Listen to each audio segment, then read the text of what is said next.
আপনারা নিশ্চয়ই জানেন ভারতের প্রধানমন্ত্রী নরেন্দ্র মোদির সাথে আমেরিকার প্রেসিডেন্ট ডোনাল্ড ট্রাম্পের বৈঠক হয়েছে আজ।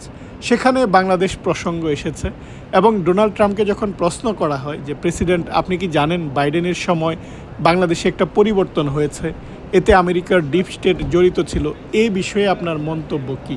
এবং এর উত্তরে কিন্তু ডোনাল্ড ট্রাম্প বলেছেন যে আমার জানা মতে আমেরিকার ডিপ স্টেট জড়িত নয়।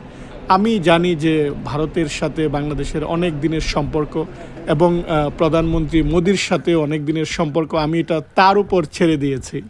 What you would like to say about the Bangladesh issue, because we saw and it is evident that how the deep state of United States was involved in regime change during the Biden administration, and then Muhammad Yunus made Junior Soros also. So what is your point of view about the Bangladesh? Soros, and what is the role that the deep state played in the situation in Bangladesh? Well, there was no role for our deep state. It was this is something that the Prime Minister has been working on for a long time and has been worked on for hundreds of years, frankly. I've been reading about it. But I will leave Bangladesh to the Prime Minister. আসসালামু আলাইকুম, আশা করি আপনারা ভালো আছেন। আপনারা অনেকেই খবরে শুনেছেন যে অনেকেই আমেরিকা আসার পর তারা এয়ারপোর্ট থেকে ফেরত গিয়েছে। অনেকের গ্রিন কার্ড থাকা সত্ত্বেও তারা আমেরিকায় ঢুকতে পারেনি। এর সত্যতা কতটুকু বা আমেরিকায় এরকম ঘটনা ঘটছে কিনা আমি খোঁজ নিয়ে দেখলাম যে এরকম ঘটনা ঘটছে। অনেকেই ধরেন এখানে ভিজিট করার জন্য আসে বা ট্যুরিস্ট হিসাবে আসে। আপনি যখন ভিজিট ভিসায় আসবেন 6 মাস থাকা যায়। অনেকেই জাস্ট ওয়ান ওয়ে টিকিট করে চলে আসে। তো এরকম একজনকে তারা ফেরত পাঠিয়েছে যার ওয়ান ওয়ে টিকিট ছিল, অর্থাৎ সে কবে যাবে রিটার্ন টিকিটটা কাটা ছিল না। সো এই কারণে তাকে ফেরত যেতে হয়েছে। এখন কি কারণে কাকে যে ফেরত পাঠাবে বা আপনার ওয়ান ওয়ে টিকিট কাটার কারণে আপনাকেও যে ফেরত পাঠাবে এরকম না। কারণ ইমিগ্রেশনটা এরকম, আপনারা নিশ্চয়ই জানেন বা আপনাদের মনে আছে শাহরুখ খানকেও কিন্তু অনেকক্ষণ তারা আটকে রেখেছিল, তারা ঢুকতে দিচ্ছিল না। আমিও গত বছর যখন দেশ থেকে আসলাম দেখলাম যে অনেককেই আমার সামনে তারা কয়েকটা প্রশ্ন জিজ্ঞাসা করার পর তারা ফার্দার ইনভেস্টিগেশনের জন্য আলাদা করে তাদেরকে রুমে নিয়ে গিয়েছে। সো তাদের ভাগ্যে কি ঘটেছে, তাদেরকে ঢুকতে দিয়েছে কিনা বা ফেরত পাঠিয়েছে আমি জানি না। কিন্তু এরকম ঘটনা এখন ঘটছে যেহেতু এখন ইমিগ্রেশন সিস্টেমটা খুবই কঠোর হচ্ছে। আর আপনারা জানেন যে ট্রাম্প প্রশাসন আসার সাথে সাথে অনেক কিছুই কিন্তু বদল হচ্ছে। অর্থাৎ আমাদের দেশে যেমন সরকার পরিবর্তন হলেও সরকারি চাকরিজীবীর কিন্তু তেমন একটা পরিবর্তন হয় না বা জাস্ট কয়েকটা বদলি হয়। এখানে কিন্তু অনেকেই দেখা যায় যে অর্থাৎ সরকার চেঞ্জ হওয়ার সাথে সাথেই অনেকের কিন্তু চাকরি নাই হয়ে যায়। অর্থাৎ অনেক সেট আপটা নতুনভাবে আসে। এই যে নতুন সেট আপ, অবশ্যই ট্রাম্পের যে নীতির প্রতি তারা সমর্থন করবে এবং তারা অনেক চেক আপ করবে। একটা খবর শুনলাম এরকম যে ভদ্রলোক পাকিস্তান থেকে এসেছেন, আসার পর তাকে জিজ্ঞেস করা হয়েছে যে কেমন হলো আপনার ট্যুর, আপনি দেশে কি সেফ ফিল করেছেন কিনা বা নিরাপদ ছিলেন কিনা। এর কারণটা হচ্ছে যে উনি এখানে অ্যাসাইলাম নিয়েছিলেন। আপনি যখন এখানে অ্যাসাইলাম নেবেন বা আশ্রয় নেবেন, আপনি বুঝাবেন যে আপনার দেশ আপনার জন্য নিরাপদ না। বাংলাদেশ থেকে অনেকেই যারা এসে অ্যাসাইলামে আবেদন করে বা অনেক দেখা যায় দেশে তার কোনো প্রবলেমই ছিল না, কিন্তু সে দেখায় যে আওয়ামী লীগ সরকার দ্বারা নির্যাতিত। সো আপনি যখন দেখাবেন যে এরকম নির্যাতিত আপনি ছিলেন বা দেশ আপনার জন্য নিরাপদ না, যে কোনো মুহূর্তে আপনাকে মেরে ফেলতে পারে, তাহলে আপনি আবার এই দেশে যাবেন কেন? তার মানে আপনি যেটা আগে দিয়েছিলেন সেটা মিথ্যা, এই কারণে আপনাকে ফেরত পাঠিয়ে দিতে পারে। এরকম ঘটনা কিন্তু ঘটছে। অর্থাৎ আপনি এখানে দেখিয়েছেন যে ওই দেশ আপনার জন্য নিরাপদ না, কিন্তু আপনি আবার ওই দেশেই যাচ্ছেন। সো এখন তাহলে আপনি ওই দেশেই থাকেন, তাহলে দেশ আপনার জন্য নিরাপদ, আগের মতো আপনার রিস্ক নেই। মনে করুন আপনি আওয়ামী লীগ সরকারকে দেখিয়ে এখানে অ্যাসাইলাম নিয়েছেন যে আওয়ামী লীগ সরকার দ্বারা আপনি নির্যাতিত, আপনি অ্যাসাইলামের আবেদন করেছেন। এখন হয়তো আপনার আবেদন ক্যান্সেল হয়ে যাবে, কারণ বাংলাদেশে এখন আর আওয়ামী লীগ সরকার নেই। তার মানে আপনার তেমন কোনো রিস্ক নেই, আপনি তাহলে কেন এই জায়গাটায় থাকবেন? অর্থাৎ এই যে রিজনগুলো, আপনি যে কারণগুলো এখানে দেখাচ্ছেন, সেটার যদি কোনো ভ্যালিডিটি না থাকে তাহলে তো আপনার এই জায়গাটায় থাকার কোনো ভ্যালিডিটি নেই। এখন প্রশ্ন হচ্ছে এই ভ্যালিডিটি না থাকার কারণে কি তারা আপনাকে বের করে দিবে? এরকম না। এখন কাকে বের করবে কাকে বের করবে না সেটা আসলে বলা যায় না। ওরা র্যান্ডমলি এরকম 1-2টা করবে যেন নিউজ হয়, আর নিউজগুলা হলে অন্যরা সচেতন হয়ে যাবে। অর্থাৎ আপনি হয়তো 100 জনের মধ্যে একজন এরকম ঘটনাটা ঘটছে, কিন্তু একজন দ্বারা অন্যরা সতর্ক হয়ে যাবে। এটাই মূলত এই মেসেজটা দেয়া। যেমন ধরুন অনেক অবৈধ এই জায়গাটায় আছে, সবাইকে কিন্তু বের করে দিচ্ছে না, তারা স্পেসিফিক যাদের ক্রিমিনাল অ্যাক্টিভিটিস রয়েছে তাদেরকে ধরে ধরে বের করছে। এবং এটা হচ্ছে একটা মেসেজ দেয়া যে আমরা এটা করছি, হয়তো কয়েকদিন পরে এটা ঠান্ডা হবে বা এটা চলতেও থাকতে পারে। এখন হয়তো আগে যেটা করেছিল ট্রাম্প প্রশাসন, অনেক মুসলিম দেশ থেকে ভ্রমণ করার নিষেধ জারি করেছিল, হয়তো এরকম হতে পারে যে এই মুসলিম দেশ থেকে আসতে পারবে না, অনেক কিছুই হতে পারে, ভিসা পাওয়াটা কঠিন হতে পারে স্টুডেন্টদের ক্ষেত্রে। কিন্তু আপনার যদি সবকিছুই ঠিক থাকে তখন আপনার সবকিছু ভ্যালিড, আপনার কোনো সমস্যাই হবে না।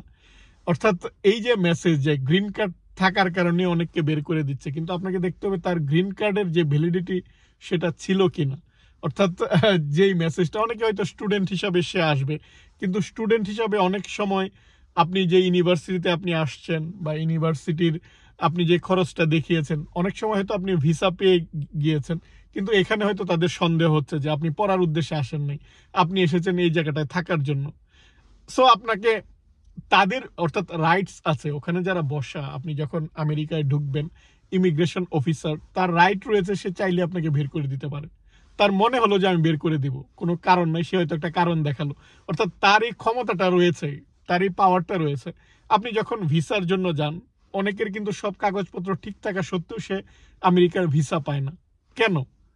কারণ ভিসা অফিসারের রাইট রয়েছে যে আপনার যদি কোনো সন্দেহ মনে হয় যে আপনি নন ইমিগ্রেন্ট হিসাবে আসার পর এখানে থাকবেন, সে তাকে নাও দিতে পারে। এখন এই কারণে দেখুন লোকজন আরেকবার ট্রাই করে তারপর ভিসা পায়। অর্থাৎ এইগুলো হচ্ছে কিছু ক্ষমতা, এই ক্ষমতাগুলো ওদের আছে এবং ওরা এটা চাইলেই প্রয়োগ করতে পারে। এবং তারা যখন একটা যুক্তি দেখিয়ে প্রয়োগ করবে, যেহেতু তাদের এটা রাইট, আপনি তখন আর কিছু বলতে পারবেন না।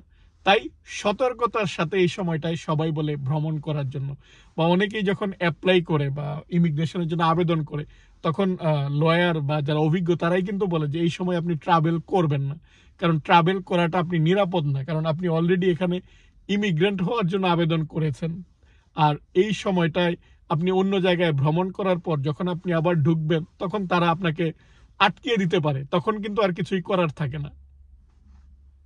আমি একটা ভিডিওতে বলেছিলাম যে কতিপয় বাংলাদেশি বা কিছু মানুষ থেকে দূরে থাকতে সতর্ক করেছিলাম। অনেকেই হয়তো ঢালাওভাবে বলেছেন, যে আমি ঢালাওভাবে সবাইকে বলিনি, কিছু বাংলাদেশিদেরকে বলেছি। আর কিছু বাংলাদেশি এখন কি করছে দেখুন, যে আইস যে পুলিশ অফিসার যা বা আইসের যে ভয়, লোকজন এমনিতেই কিন্তু ভয়ে আছে।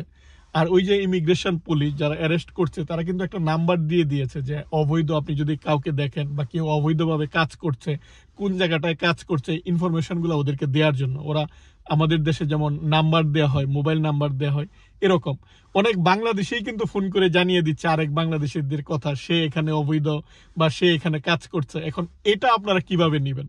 অর্থাৎ আপনার নিজের দেশের মানুষই যদি এই মানুষগুলা যারা এখানে হয়তো বিপদে পড়ে আসছে বা কোনো কারণে সে এখনো বৈধ হতে পারেনি, তাকে যদি জানিয়ে দেয় যে সে এখানে কাজ করে বা সে তার বাসায় এই জায়গায়, এখন এটা তো আপনার পরিচিত মানুষগুলোই আপনার জন্য করছে, যারা জানে যে আপনার স্ট্যাটাসটা কি বা আপনার এই মুহূর্তে ইমিগ্রেশন স্ট্যাটাস কি, জানিয়েই কিন্তু তারা করছে। ফলে এই সময়টায় দেখুন যে কখন কোন দিক থেকে যে ঝামেলা হতে পারে সেটা আসলে কেউ বলতে পারে না। তাই আপনার উচিত সাবধান থাকা বা সতর্ক থাকা।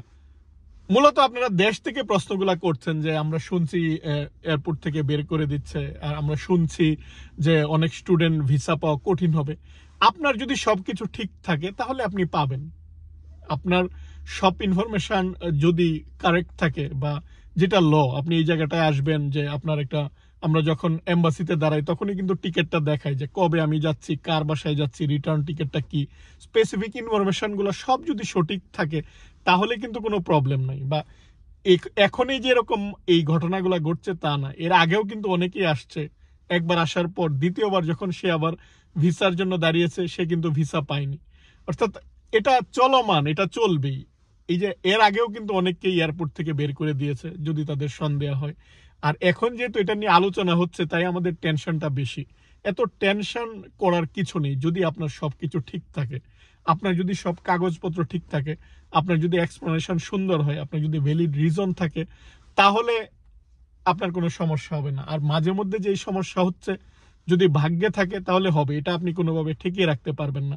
তার মানে এই নয় যে এটা নিয়ে একদম টেনশন করা বা এটা নিয়ে খুব বেশি যে এখন সবাইকে আটকিয়ে দিচ্ছে বা এখন এই ভিসা থাকার পরেও ঢুকতে দিচ্ছে না, এরকম না। এটা কন্টিনিউয়াস, এটা আগেও ছিল, এখনো আছে, ভবিষ্যতেও হয়তো চলবে, কিন্তু এখন এটা নিয়ে আলোচনা হচ্ছে বেশি, তাই মানুষের সামনে আসছে বেশি। আশা করি আপনারা যারা এই প্রশ্নগুলো আমাকে করেন বা প্রশ্নগুলো করেছেন আপনারা উত্তরটা পেয়েছেন। আর আপনাদের প্রশ্ন থাকলে অবশ্যই কমেন্ট করবেন, আমি উত্তর দেওয়ার চেষ্টা করব। আজ এই পর্যন্তই, আপনারা ভালো থাকবেন। আল্লাহ হাফিজ।